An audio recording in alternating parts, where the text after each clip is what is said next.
endetté parce qu'en fait, il y a eu une décision politique, celle d'arrêter en fait l'économie, de nous confiner pour arrêter la propagation du virus. Et il fallait absolument le faire.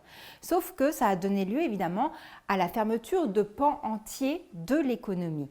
Et puisqu'il n'y avait plus de revenus dans l'économie, c'est la sphère publique qui a pris le relais sur la sphère privée. Ce qui a fait que partout dans le monde, en fait, les États se sont endettés de manière inédite en temps de paix. Alors, la dette publique, c'est jamais un problème en soi. En fait, ça dépend ce qu'on en fait, ça dépend de la qualité de la dette. Si on s'est endetté pour pouvoir investir, ça veut dire qu'on va avoir des retours sur investissement et donc c'est absolument pas problématique. Ensuite, on a certains pays qui peuvent aller très bien avec des taux d'endettement très élevés, on pense au Japon par exemple, et d'autres qui vont être tout de suite fragilisés et rentrer en crise comme certains pays d'Amérique latine avec des taux d'endettement extrêmement faibles. En fait, on voit bien que la question de la soutenabilité de la dette dépend de nombreux critères, des critères géopolitiques, des critères de puissance politique, des critères aussi de confiance dans l'économie et de la qualité de l'endettement.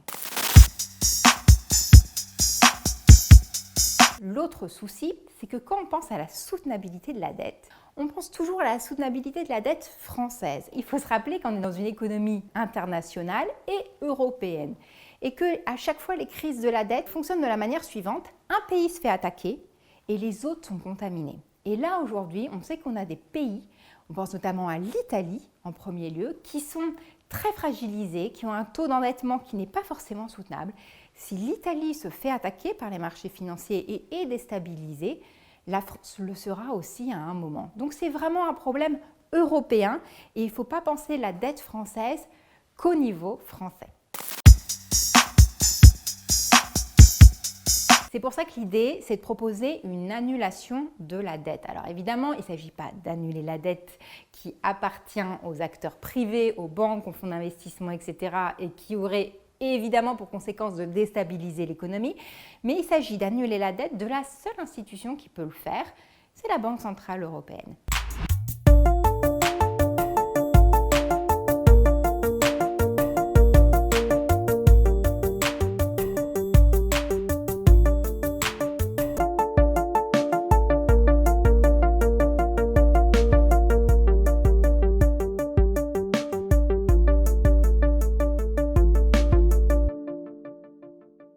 Il faut annuler cette dette parce qu'on va avoir besoin d'argent suite aux multiples confinements locaux, nationaux. On a besoin d'argent pour pouvoir réamorcer l'économie, faire en sorte que le tissu productif de notre pays ne se détruise pas. Donc on a vraiment besoin d'une institution qui soit en capacité d'agir très vite et la seule au niveau européen à être capable de le faire, c'est la Banque centrale européenne. Concrètement, en fait, la décision, elle est vraiment politique, puisqu'en fait, pour pouvoir annuler une dette, c'est un jeu d'écriture. Si la décision était prise au Conseil des gouverneurs de la Banque centrale européenne, on pourrait annuler la dette via un simple jeu d'écriture. Mais au-delà de la question de l'annulation de la dette, c'est aussi la mise en place de politiques dites non conventionnelles, en gros non habituelles, auxquelles on pourrait penser, comme par exemple soutenir directement les entreprises et les ménages avec l'argent de la Banque centrale européenne sur du court terme. On n'est pas obligé de le faire tout le temps, mais ça permettrait de soulager les États et surtout de soulager les Européens. La conséquence positive, c'est que ça donnerait énormément de marge de manœuvre à des États qui en ont besoin, parce qu'il y a la crise sanitaire, la crise économique, la crise sociale et il y a aussi une transition écologique à mener. Donc ça permettrait aux États d'avoir de la marge de manœuvre pour pouvoir investir. Ça, c'est le premier point. Après, une solution sans risque, ça n'existe pas.